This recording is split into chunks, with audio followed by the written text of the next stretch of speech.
Ibu, maka akan muncul seperti ini, ya. Kemudian klik start lagi. Nah, ini menu utamanya, ya. Kalau misalnya saya mau melihat tujuan pembelajaran, saya klik tujuan pembelajaran warna merah, akan muncul seperti ini. Kemudian kembali lagi ke home, klik tanda rumah. Kemudian saya mau baca materi, ya, baca materi seperti ini. Jadi apa itu zat, bentuk atau wujud zat, kemudian sifat masing-masing zat, perubahan wujud zat. Misalnya saya mau tahu bagaimana perubahan wujud zat, saya klik ini. Nah, kemudian ada pengantar, ya, tentang perubahan wujud zat.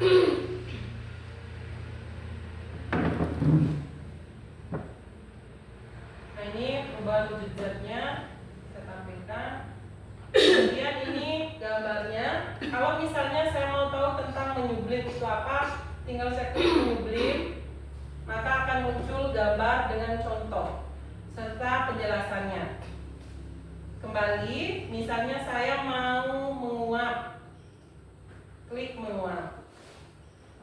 Nah, ada gambarnya, ada penjelasannya, ada contohnya, Bapak Ibu. Kembali, kemudian misalnya mengkristal, saya klik mengkristal, ya, ada gambar. Kemudian misalnya saya kembali, ya, saya kembali ke home,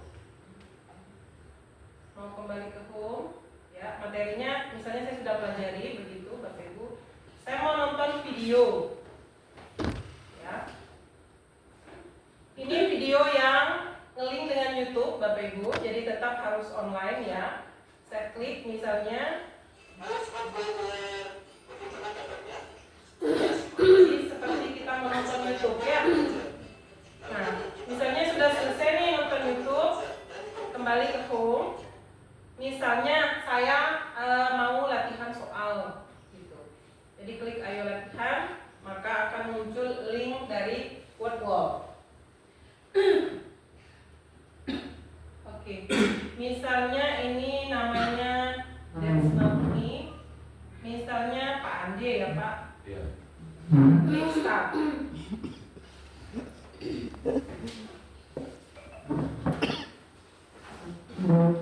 Nah, tampilannya persis sama dengan Wordwall. Nah, kira-kira nomor 1 jawabannya apa, Bapak Ibu? Ada yang tahu. Oke, betul ya. Kemudian selanjutnya soal nomor 2. Menyublim. Oke. Kemudian nomor 3. Mengkristal. Oke, betul. Nomor 4. Mengembun. Oke. Sekarang nomor 5.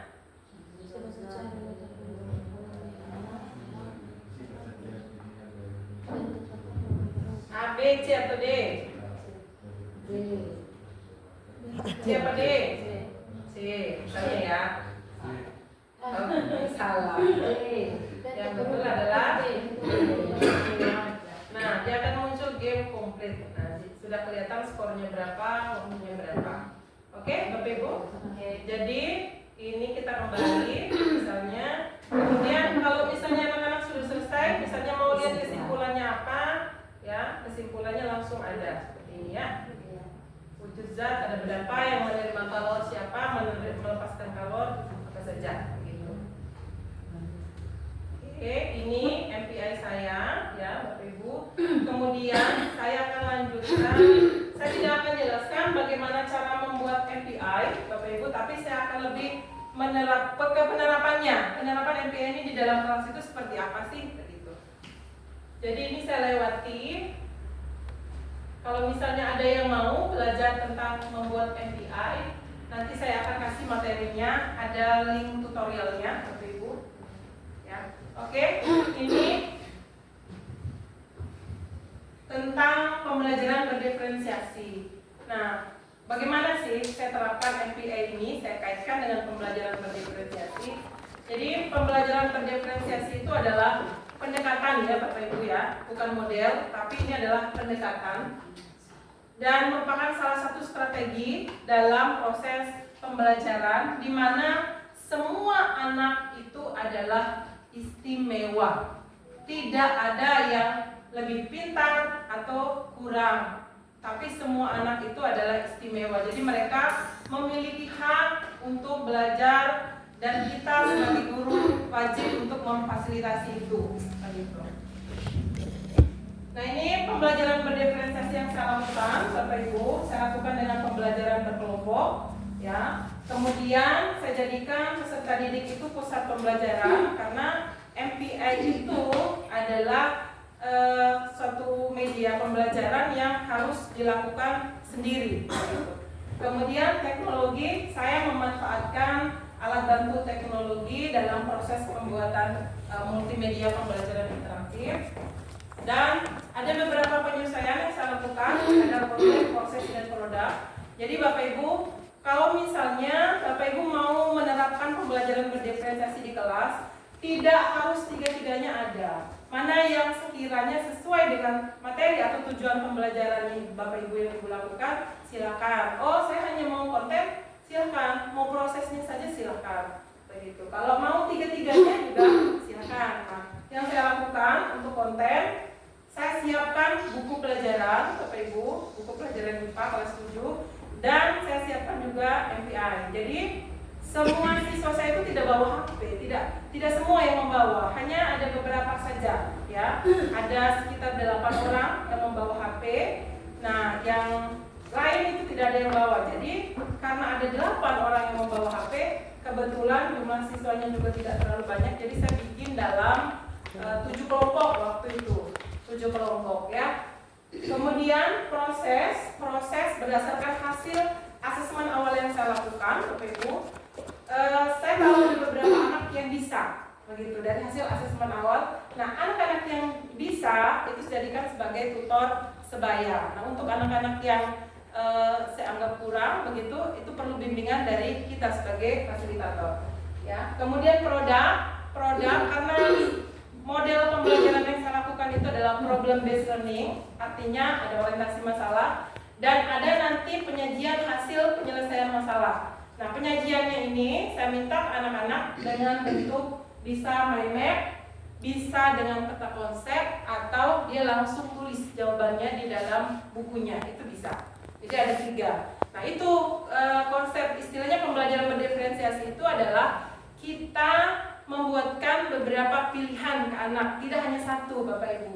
Kalau misalnya hanya satu media pembelajaran atau kita hanya menyiapkan buku pelajaran saja, kira-kira itu apakah bisa dianggap sebagai pembelajaran berdiferensiasi? Tidak. Bisa tidak? Tidak. Tidak, ya Bu ya. Kalau misalnya, oh saya sudah menyiapkan PPT begitu, hanya PPT saja, apakah itu pembelajaran berdiferensiasi? Tidak.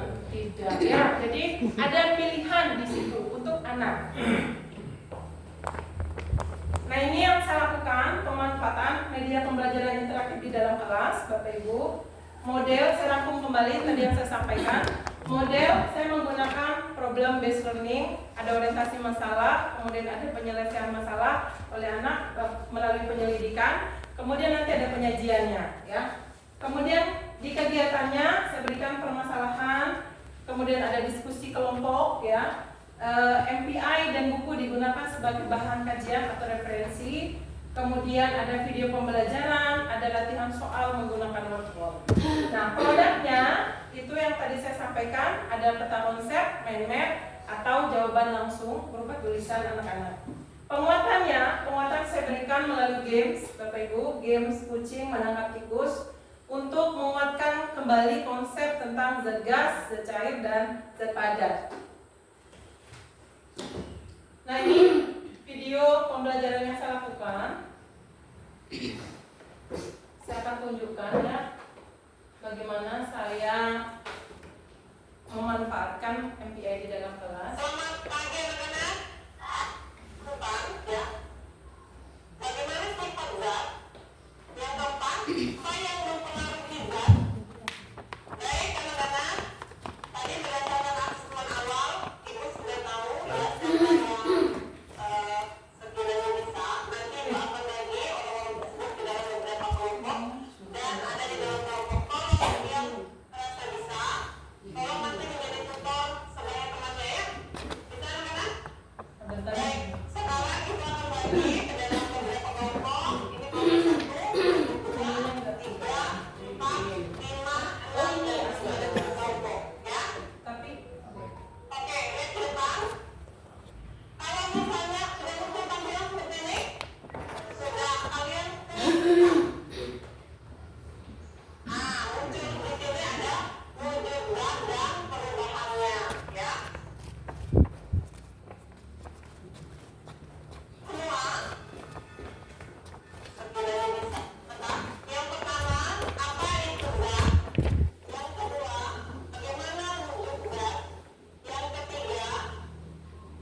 Yang keempat, apa yang mempengaruhi zat?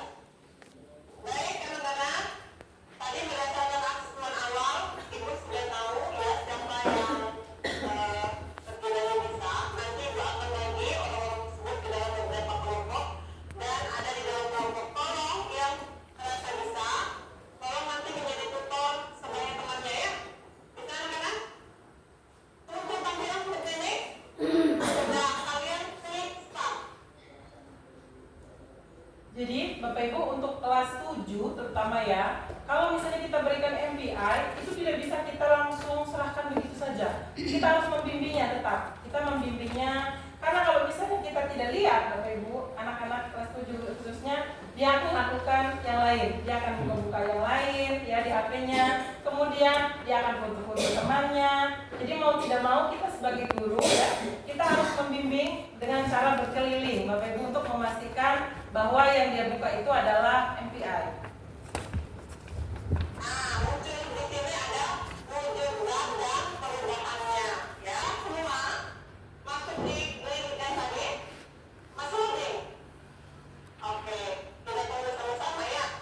Klik, kalau misalnya dia begini, langsung klik. Gitu. Klik di tengah. Oke, sudah. Oke, tunggu ya. Mana sudah? Oke. Mana sudah ya? Kalau misalnya terlalu kecil, kasih besar begini. Bisa? Kalau kasih besar begini. Bisa? Ini anak-anak. Ya. Ada yang petunjuk penggunaan, ada tujuan pembelajaran. Kita klik yang mau klik, kalian klik tanda merah. Nah, begini.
Nah ini hasil penyelidikannya ya. Yang saya bilang ada yang bikin peta konsep, mind map. Nah ini jawaban langsung. Supaya kalian lebih memahami, Ibu minta ada beberapa laki-laki maju ke depan, semua laki-laki deh maju ke depan. Yang laki-laki sudah, oke.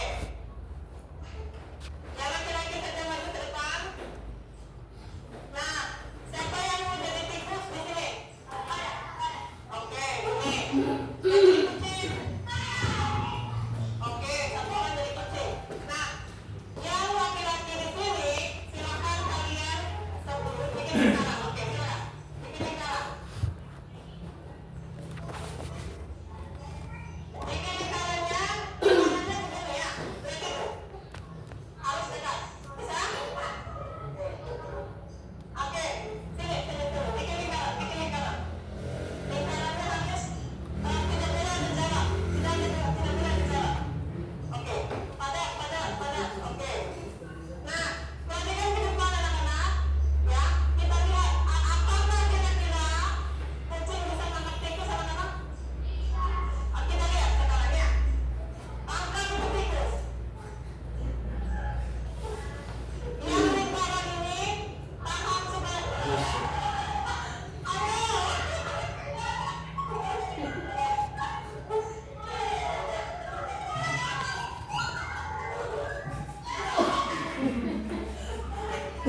Siapa yang jadi tikus?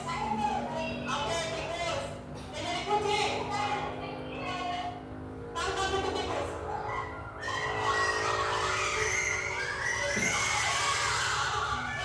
Tertangkap ya, sudah. Oke, tepuk tangan anak-anak. Ada dua tadi, ya. Yang laki-laki bisa menangkap tikus tidak tadi? Tidak. Jadi itu adalah perumpamaan untuk bulan padat. Ya, dia tidak bisa bergerak kemana-mana. Dia tidak bisa, jadi karena ikatan diletak, si tikus tidak bisa ditangkap oleh kucing. Nah, kalau yang tadi yang perempuan itu mewakili zat apa? Cair dan gas. Jadi ikatan itu lembab. Makanya dia bisa menempati ruang sesuai dengan wadahnya. Misalnya kalau wadahnya adalah botol, dia akan membuat seperti botol. Kalau batu bisa nggak kira-kira? Kalau batu dimasukin dalam botol berbentuk botol bisa nggak? Tidak, ya, karena padat itu dia memiliki apa istilahnya bentuknya ikat. Oke, baik itu ya untuk proses pembelajaran saya di dalam kelas, Bapak Ibu. Kemudian saya lanjutkan ke slide terakhir ya, Bapak Ibu. Mengenai hasil pembelajaran, pemanfaatan media pembelajaran interaktif Uzaib yang saya lakukan. Yang pertama, di kelas 7 itu saya melihat memang diperlukan bimbingan guru ya oleh kita sebagai fasilitator pada saat penerapan media pembelajaran Uzaib. Jadi tidak bisa kita lepas. Mungkin kalau yang tadi Bu Dia bisa saja lepas karena sudah SMA. Nah, kalau yang kelas 7 ini tidak bisa. Bapak Ibu, kita harus bimbing pelan-pelan dalam penggunaan multimedia pembelajaran interaktif. Kemudian yang kedua, ada peningkatan pemahaman konsep peserta didik tentang wujud zat dan perubahannya yang bisa dilihat dari hasil board wall ya. Kemudian peserta didik menjadi lebih tertarik dan antusias, lebih percaya diri, terlibat aktif dalam kelompok pada saat mengikuti kegiatan pembelajaran. Dan tentunya terakhir itu pasti ada peningkatan kemampuan dalam memecahkan masalah. Ya, sekian dari saya Bapak Ibu. Kita bisa bukan karena kita hebat, tetapi karena kita memulainya. Jadi mulailah dari hal yang kecil dulu. Di sini saya berbagi Bapak Ibu bukan karena saya bisa segalanya, tidak, tapi karena saya ingin berbagi sedikit meskipun itu hanya secuil. Terima kasih. Assalamualaikum warahmatullahi wabarakatuh. Selamat siang.